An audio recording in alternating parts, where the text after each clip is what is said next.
हम पढ़ रहे थे कि थर्ड वर्ल्ड कंट्रीज निकल करके आए 1945 के बाद, और 1945 के बाद इंटरनेशनल रिलेशंस सही मायने में ट्रूली इंटरनेशनल बना, ये हम पढ़ रहे थे।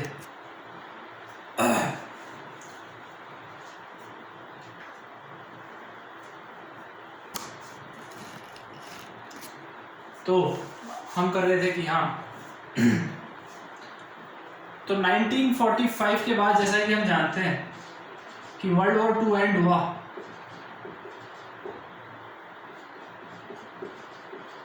और डीकोलोनाइजेशन मूवमेंट स्टार्ट हुआ। तो वर्ल्ड वॉर 2 में जो विक्टर पार्टीज थी वो कौन थे? वो थे the allies. Allies included USA, USSR, UK और ये सब। तो 2 पावरफुल कंट्रीज निकल करके आए अलाइज में। अब क्योंकि दोनों विनिंग पावर थे, दोनों पावरफुल थे, पर क्योंकि एक मैदान में 2 तलवारें नहीं रह सकती, तो इसी हिसाब से यूएसए और यूएसएसआर एक साथ नहीं रह सकते थे, क्योंकि दोनों बहुत पावरफुल कंट्रीज थे और आपस में 2 पावरफुल ब्लॉक्स कंट्रीज एक ब्लॉक में नहीं रह सकते। तो दोनों के बीच में क्या हुआ? डिस्प्यूट्स होने शुरू हो गए। डिस्प्यूट शुरू हो गए तो दोनों को एहसास हुआ कि we can not enter into direct warfare. हम सीधे जंग के मैदान में नहीं उतर सकते। क्यों नहीं उतर सकते? क्योंकि दोनों न्यूक्लियर वेपन स्टेट्स हैं, और जब न्यूक्लियर वेपन स्टेट्स लड़ेंगे तो न्यूक्लियर वेपन्स का इस्तेमाल होगा। न्यूक्लियर वेपन्स का इस्तेमाल होगा तो म्यूचुअली अश्योर्ड डिस्ट्रक्शन, पूरी दुनिया का नुकसान होगा। सिर्फ एक देश को नुकसान नहीं होता न्यूक्लियर वेपन्स के attacks. For example world war 2 के एंड में यूएसए जापान पे हमला कर देता है, and when US attacks Japan in Hiroshima and Nagasaki, we have seen that उसके जो न्यूक्लियर वेपन्स, जो अभी न्यूक्लियर रेडिएशन है, उसका नुकसान सिर्फ जापान को नहीं पूरी दुनिया को भुगतना पड़ रहा है। So not only Japan, the complete world is suffering even today. तो अब सोचो अगर दोनों आपस में लड़ते हैं और न्यूक्लियर वेपन्स का इस्तेमाल कर लेते हैं तो पूरी दुनिया का नुकसान हो। तो इसीलिए दोनों ने म्यूचुअली डिसाइड किया कि हम दोनों लड़ेंगे तो सही, पर डायरेक्टली नहीं, हम लड़ेंगे इनडायरेक्टली।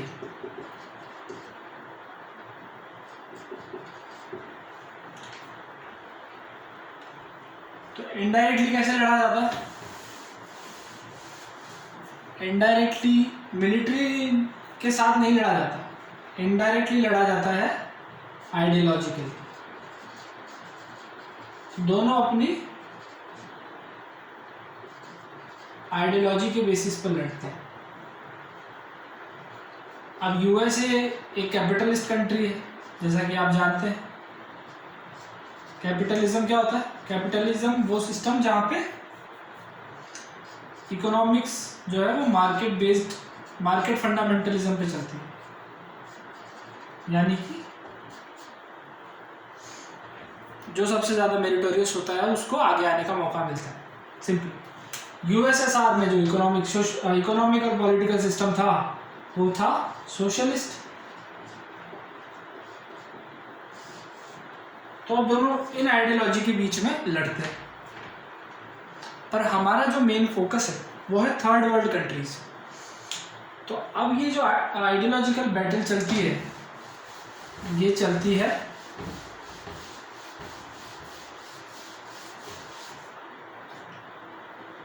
1945 से 1991 तक, क्योंकि हम देखते हैं कि फिर 1991 में यूएसएसआर जो है डिसइंटीग्रेटेड हो जाता है और यूएसए जो है वो विनर के रूप में इमर्ज होके आता है। तो कोल्ड वॉर का विनर निकल के आता है यूएसए, और फिर वापस से जो है 1991 के बाद में यूनिपोलर वर्ल्ड हो जाता है। जिसमें सिर्फ एक यूएसए जो है वो अपना हेजेमन बन के निकलता है।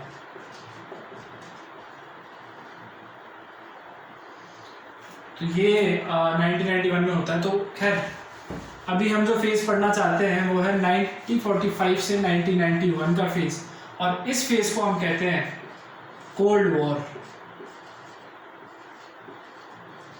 तो वॉर तो हो रहा है पर कोल्ड वॉर क्यों? क्योंकि डायरेक्टली नहीं लड़ रहे, आइडियोलॉजिकली लड़ रहे हैं। कौन? USA versus USSR.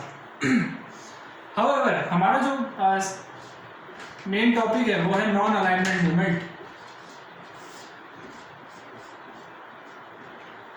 तो जो थर्ड वर्ल्ड कंट्रीज है, मैंने आपको बताया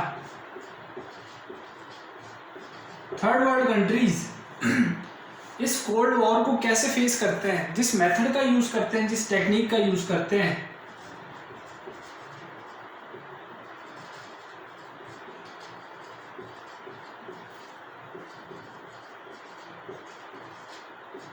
थर्ड वर्ल्ड कंट्रीज जिस मेथड और टेक्निक का यूज करते हैं ड्यूरिंग दिस कोल्ड वॉर, उसी टेक्निक का नाम है नॉन अलाइनमेंट मूवमेंट। अब हम देखें, क्योंकि थर्ड वर्ल्ड कंट्रीज जो हैं वो क्या है, वो पुअर है। क्योंकि अभी जस्ट ये डिकोलोनाइज हुए हैं, तो जब हम डिकोलोनाइज हुए थे तब क्या थे, पुअर थे, हेल्थ हमारा बेकार था, इंफ्रास्ट्रक्चर हमारे पास था नहीं, तो हम किसी भी एक ब्लॉक की साइड नहीं ले सकते थे, हम लड़ नहीं सकते थे या किसी को भी मिलिट्री असिस्टेंस नहीं दे सकते थे, ना तो यूएसए को ना यूएसएसआर को, पर हमको हेल्प दोनों की चाहिए। तो इसीलिए हमने डिसाइड किया, क्योंकि हमें डेवलपमेंट चाहिए,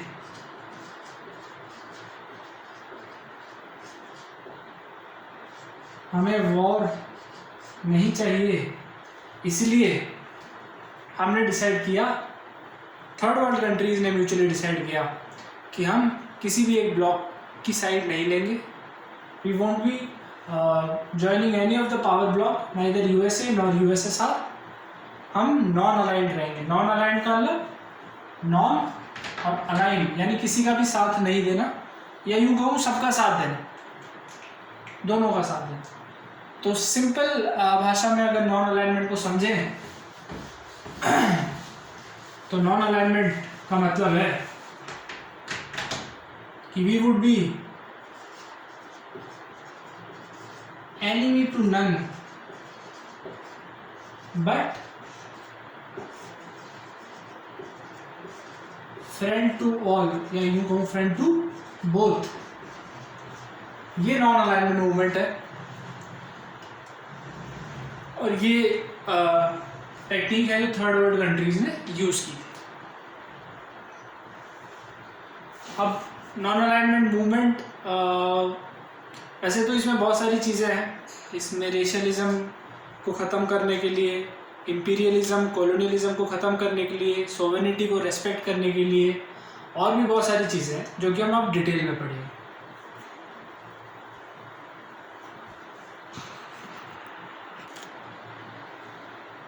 So, I have prepared a PowerPoint presentation on non-alignment movement, and now I would be reading about non-alignment movement through this PowerPoint presentation, and topics I would be explaining on this whiteboard.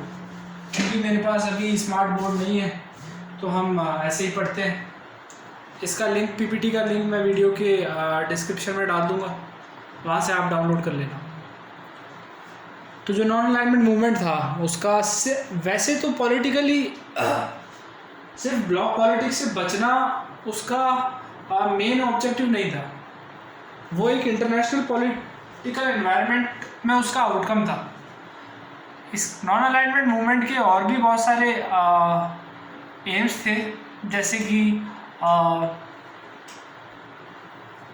जो developing countries है उनमें रेशलिज्म, colonialism और इन सब जैसे threat से बचाना, ख़त्म करना, और जो नेशन, जो कॉलोनीज़ हैं और अपने आप को एक इंडिपेंडेंट नेशन बनाना चाहते हैं, उन नेशंस को सपोर्ट करना, ये नॉन अलाइनमेंट मूवमेंट का मेजर टास्क था।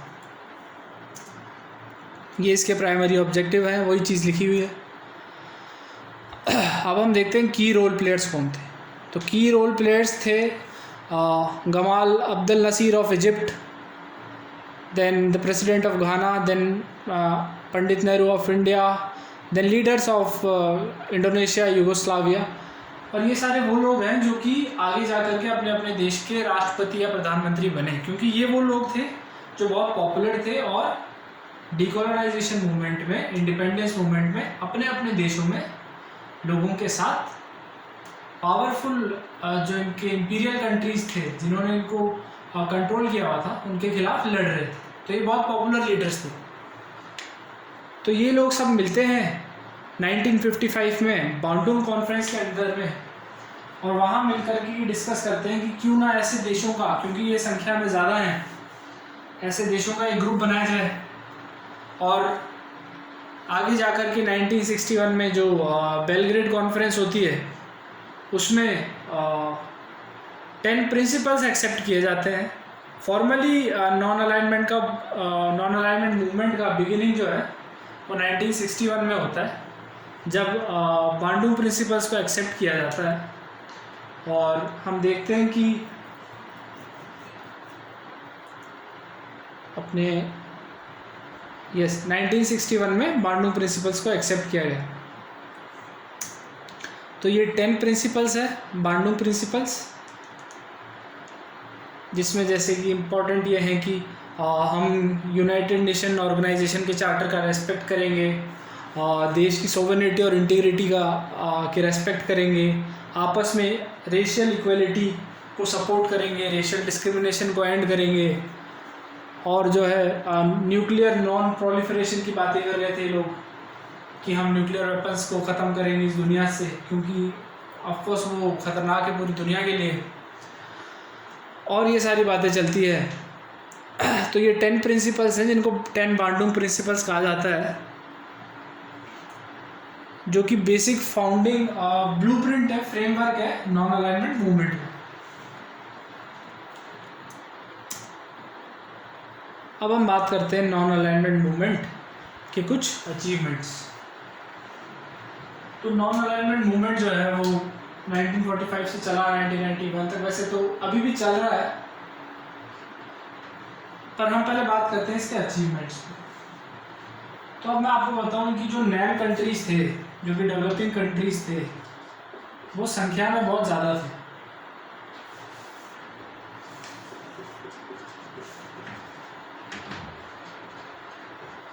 और कितने थे? They were about 2/3 of the countries in United Nation. तो ज़्यादा संख्या में थे, इसलिए इनकी यूनाइटेड नेशन में सुनवाई ज़्यादा हो, ये भी ज़रूरी होना था। यूनाइटेड नेशन जनरल असेंबली में इनकी वॉइस को भी एक सिग्निफिकेंट वॉइस बन गई।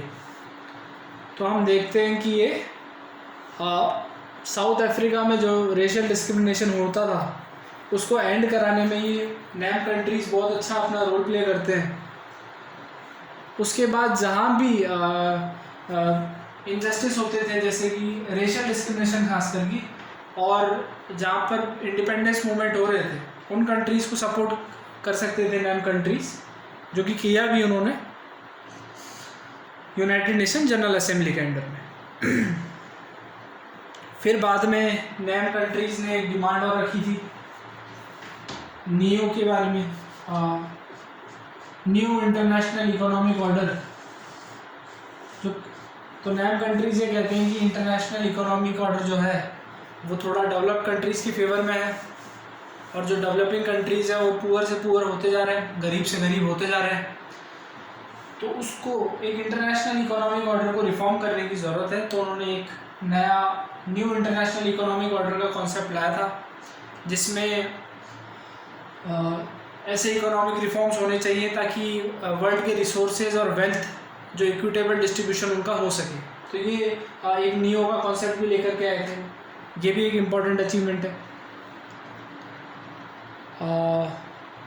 उसके अलावा जो थर्ड वर्ल्ड कंट्रीज़ की एक इमेज डिस्टॉर्ट की गई थी वेस्टर्न मीडिया के द्वारा, जो कि वेस्टर्न कैपिटलिस्ट का कंट्रोल था उस समय, उसको भी सुधारने में एक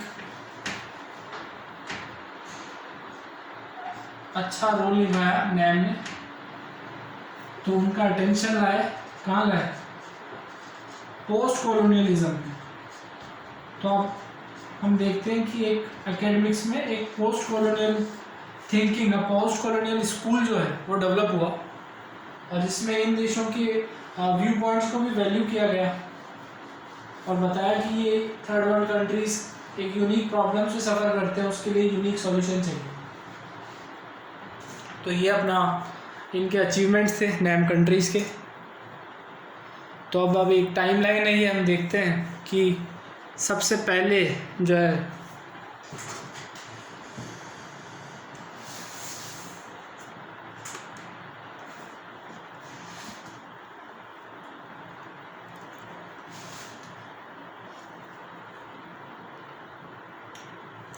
इनिशियल फेज़, जो नैम का इनिशियल फेज़ था, तो हम देखते हैं कि 1945 में इंडिया बहुत एक्टिव था। खैर था, जब शुरुआत होती है किसी भी चीज़ की तो सारे कंट्रीज़ बहुत एक्टिव होते हैं, तो वो भी नैम का एक एक्टिव फेज़ था। एक कारण ये भी था कि गांधी जी इस समय जिंदा थे, नेहरू जी भी बहुत आइडियलिस्ट थे। तो आइडियलिस्ट जो लोग होते हैं वो हमेशा पीस चाहते हैं, शांति चाहते हैं। उनका मानना है कि सत्याग्रह से पूरी दुनिया बदली जा सकती है, ये सब। और नैम भी कहीं ना कहीं इन्हीं एम्स और ऑब्जेक्टिव पे डिपेंड करता है, पे रिलाई करता है। तो इसलिए इनिशियली हम बहुत एक्टिव थे, और हम देखते हैं नेहरू जी की पॉलिसी जैसे कि पंचशील, नॉन न्यूक्लियर प्रोलिफरेशन, ये सब जो है इनिशियल फेज था नैम का। पर 1970s तक आते आते जो है वर्ल्ड की पावर इक्वेशंस बदल जाती है। 1970s में हम देखते हैं कि एशिया में पावर ब्लॉक्स का फॉर्मेशन होने लगता है। तो एक पावर एक्सिस डेवलप हो जाता है यूएसए, पाकिस्तान और चाइना का। ये आपस में दोस्त बन जाते हैं। ये बात कर रहा हूँ मैं 1970s की। तो इंडिया को भी जो है दोस्ती करनी पड़ती है किसके साथ? यूएसएसआर के साथ। और हम देखते हैं कि यूएसएसआर के ही सपोर्ट से 1971 में हमने बहुत डिसिसिव तरीके से पाकिस्तान को हराया। हाउएवर ये बात नैम कंट्रीज़ को रास नहीं है, क्योंकि नैम कहता है कि पावर ब्लॉक से डिफरेंस दूरी, हम पावर ब्लॉक्स के साथ दोस्ती नहीं करेंगे, किसी से लड़ेंगे नहीं।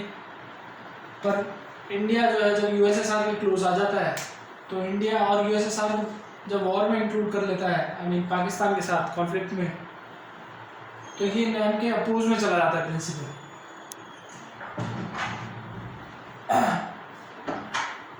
तो अब उसके बाद हम देखते हैं